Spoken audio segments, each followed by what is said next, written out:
Hi everybody, I am Elliot Lanes of Maryland Theater Guide, and today we are here with two very important people in the arts and education scene here in DC. We have Deb Gottesman and Buzz Mauro of the Theater Lab School of the Dramatic Arts, which is celebrating its 20th anniversary this year.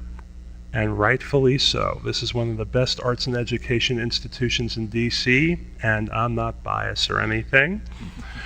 So I'm just going to dive right in, and my first question is, how did the two of you meet?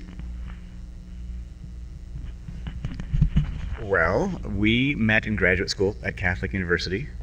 We were both getting our master's degrees. We started there in 1989. Yeah. 1989. Graduated in 92. Became best friends in 1989, and when we graduated, we thought there's probably some teaching that we could do, and we went through a lot of options for how that could be done. And long story, but we ended up deciding that the way to do it was to actually teach classes as opposed to just coach or all the other options that we looked at. And then we started bringing on teachers who were our friends, and it turned into this. Okay, so what do you remember most about the first year of Theater Lab, your humble beginnings? I remember that our beginnings were very humble. I think that we had 5 students in our first class, right? And we were so excited to have students at all, and I think that they all paid at the door when they came in. And we were so excited after that first class that we went out and spent all of the money that they paid us on like a very big lunch at some Moroccan buffet. This is before we became a nonprofit, so it was really okay to do that. Right. We were not. But you know, what I remember, we were teaching out of my mother's office, and I think that our administrative office was in my bedroom, and you know, it was, as many small businesses, it was a very, very humble start. But what I really remember is that we loved teaching, and we loved teaching together, and we were passionate about the growth and the changes that we were seeing in our students. I think one of the things that you learn when you start teaching, both Buzz and I had been working artists before that. We were even acting professionally when we were in graduate school. And I think you don't realize how much you have to share about the craft until you start teaching. For me, it was sort of, as Deb was talking, I thought it really felt like magic. It was, we had graduated from Catholic, and we had all these ideas in our heads that we were trying to implement ourselves, and then as we passed them on to other people, we saw them get better immediately. And it was really exciting, and I think that is what gave us the energy to keep going for another 20 years. I also think it made me a better actor. Oh, yeah. You know, you start to realize what works, because as Buzz said, you see it working for other people. And while we were very lucky, excuse me, to have a wonderful teacher and mentor at Catholic U, a guy named Bill Graham, who was really inspirational. And so we always believed that we were well taught. But it's just different when you're on the other side of the teaching equation, how much you appreciate what's been imparted to you, I think. Yes. So I came to know about Theater Lab through a production of Jane Eyre here a few summers ago.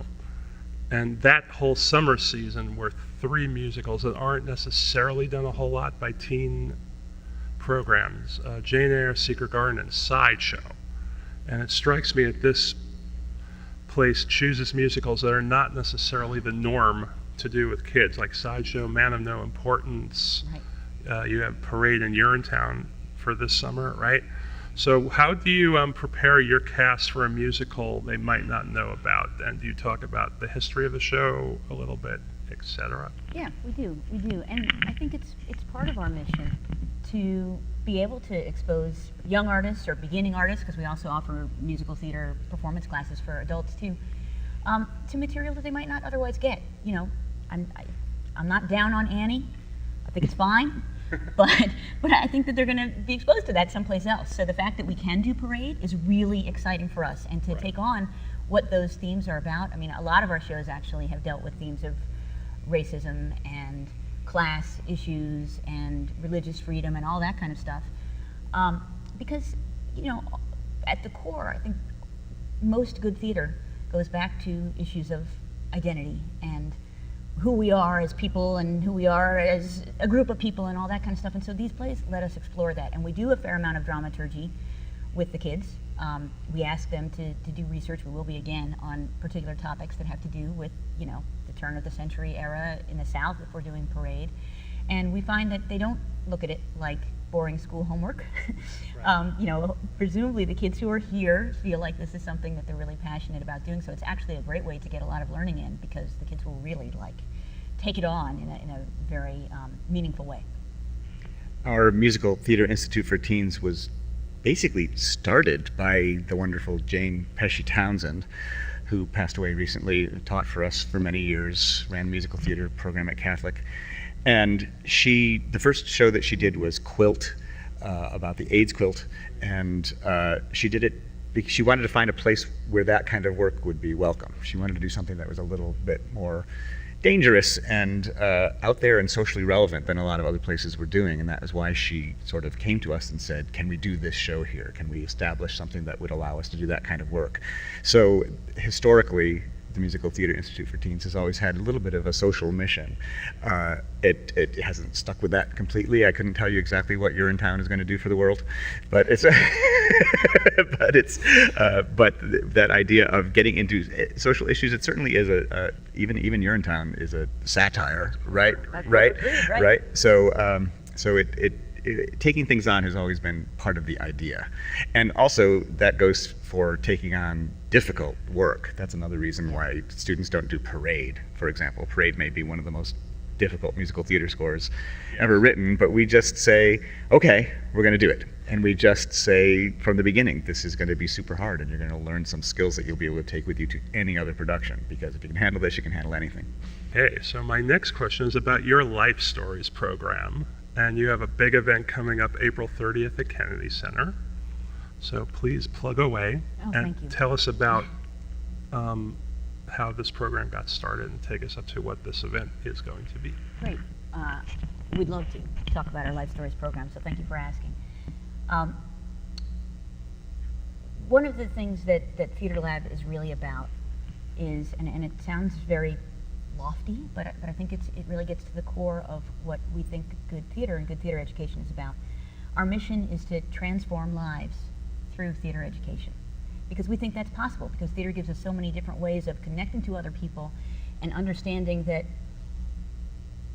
who we are is more than just who we have been, but it's also who we can be. And that's, acting training really allows us to access parts of ourselves that we may not be totally in touch with.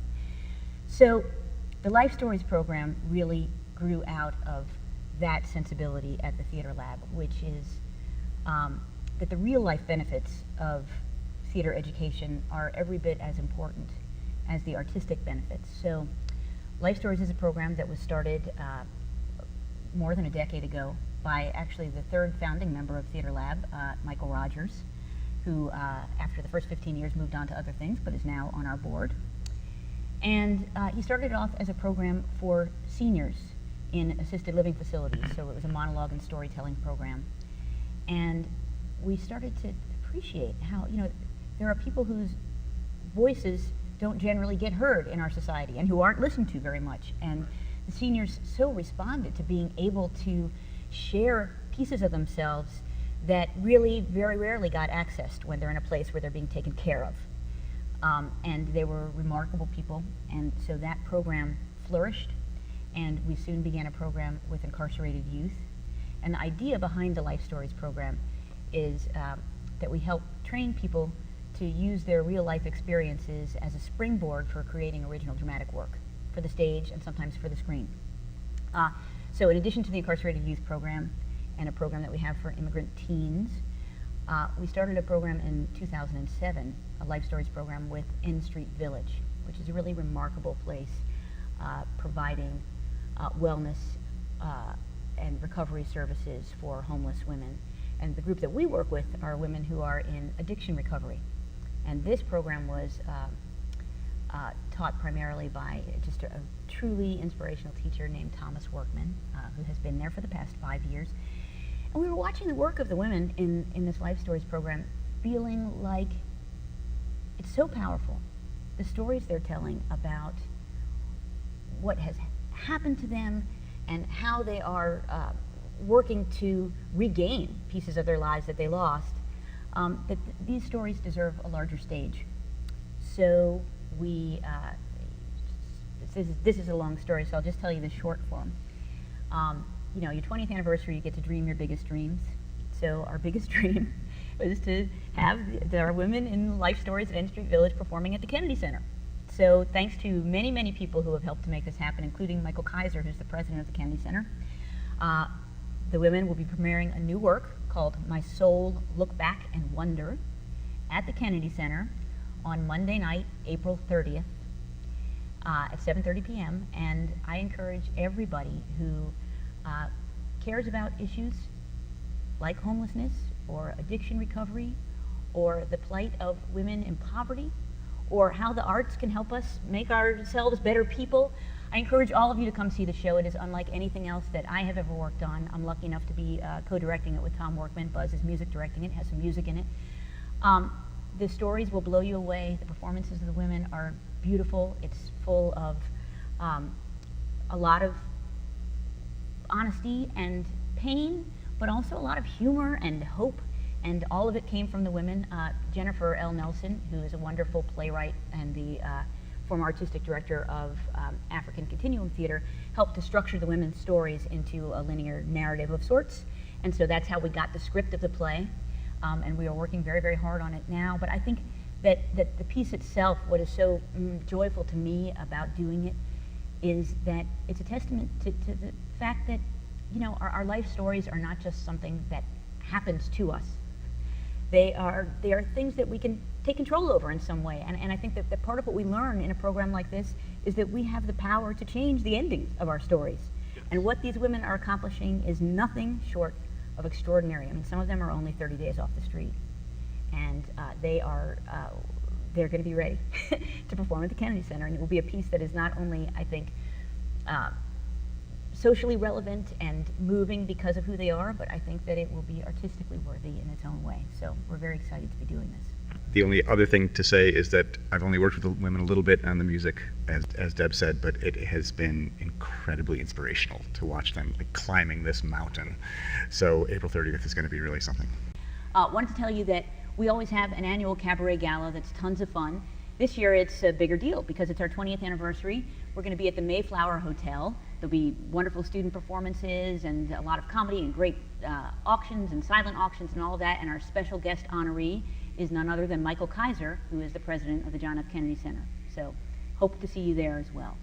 So my next question deals with the Theater Lab staff that you've had over the years, and you tend to attract some of DC's greatest talent to come and teach here: Donna Migliacco, George Fulganetti, Shakir, etc. Can you give us a few of the other names that are either on your staff or who have taught here? Sure, yeah. As I said, years ago, we started going to our friends who we thought had the right chops, which meant both acting ability and the right spirit to be a teacher. And so we got in the habit of doing that, looking at people through that lens. Who seems to be somebody who's going to be generous and honest and easy to work with, as well as being a really strong performer in their own right. Some of the people that we've got working with us now, who have been working with us forever, some of the people who sort of form a core in a way over the last 20 years are Delia Taylor, who works at Theater J and is a wonderful actor and director and teacher, someone with the teaching spirit par excellence, I would say. Kim Schraff, who with the two of us runs our honors program, which is a professional training program for just 10 students a year where they work very intensely with us. And Kim is incredible, also an amazing performer herself, and a super teacher, and sees perspectives in things that we don't bring, and that the students are always surprised by and enlightened by. So she's wonderful. Michael Rosado is another person who has been with us forever, teaches various scene study classes and a wonderful auditioning class for us. And he's constantly performing everywhere in the best venues. Okay, so my next question deals with the Send a Kid to Camp scholarship program that you run for the summer. So please tell us about that and some of the fundraising events you do for it during the year. Great. I'll talk about the campaign, and maybe Buzz can talk about our major fundraising event coming up. One of the things that's really important to us is that theater education be accessible to all, not just to the people who have the means to seek it out. And so with the help of our community, last year we were able to award more than $68,000 in scholarships so that young people could study here over the summer in our summer acting camps and musical theater institutes for kids and teens. And this year we will award probably more than that, because the need is really, really great. And in these hard times, it's more important than ever. So we do a lot of things to try to make the fundraising piece of this, the begging piece, fun. Put the fun back in fundraising. And we're really lucky to have a big community of people behind us, people who have been former students who want to pay it forward, people who just really believe in the arts, foundation supporters and all of that. But we have a big event coming up in May that is a centerpiece of our Send a Kid to Camp campaign, which is a 2-month-long campaign where we're trying to raise all of this money so that we can award these scholarships. That event is called the Dramathon, and it's a one-night performance with a lot of build-up. We go to, we procure playwrights as well as actors, so we go to some of our playwright friends and people who that we know through the DC network, and ask them if they will write a new 10-minute play. And people's first response, last year was the first year that we did this, and the first response tends to be, well, I'm not sure I have time, to make this the play that I want to make it. And so we tried to take the pressure off that by saying, well, you only get 24 hours and you have to write to a prompt. I will say, it has to be a play about someone who is not able to get rid of something. And so they write that play, and it makes it less seem like I have to write a 10-minute masterpiece. I just have to write this play. And we've got great people signed on. We've got Renee Calarco and Ali Curran and Norman Allen and Jennifer Nelson, and who am I forgetting? I think we have one more signed on so far. Ari Roth? Ari Roth, of course. Ari Roth, fabulous playwright and artistic director of Theater J, and we're going to have 8 altogether, and we also get sort of stars of DC theater. This year we're going to have Nancy Robinette playing the lead in one of these plays, and Rick Fauché and Kim Schraff and Craig Wallace and Deirdre Starnes and other people. I'm sorry if I'm forgetting you. So the idea is that there's a new 10-minute play. It's got a star. Each one has a star. And the other roles are all played by people who raise money in a marathon kind of way. They go to their friends and say, I get to be in a brand new play by this brand new playwright. It'll be directed by a professional director at a professional venue, Theater J, on May 18th. And will you support me? Will you give $10 or $20 to support this scholarship effort? And so all the plays have 4 or 5 other people in them besides the lead. So anybody who's interested, if you're an actor, or if you think you could be an actor, would like to be an actor, and would like to support scholarships for kids for drama camp, this is a great way to do it. Give us a call, and we'll get you in one of those plays. And it's really fun. I mean, what actor or budding actor does not want to be in a play with Nancy Robinette or Rick Fauché? And only $100 raised gets you in. We actually, the people who raised the most money, and last year there were people who raised over $1,000 each from friends, easily in small doses, get to do more than one play. And so that's sort of like the competition piece. We give you all the materials. We set you up on our website. Your picture, a special page just for you, for your friends to support you. It is so easy and so fun. Late night. Yeah, we do it May 18th. late at night, so that if you're in a play, you can come after the play. These stars are typically in plays, and they can come afterwards. So when the two of you are in a production, which has happened, both of you in Man of No Importance, Keegan and Buzz is currently playing Caesar Rodney in 1776 at Ford's Theater. Please go Caesar Rodney as you've not seen the character perform before. Just so good. I want to know, how do you balance the rehearsal and performance schedule while being administrators and what's left of your personal time? Well, the main answer is that the personal time is what goes first, probably.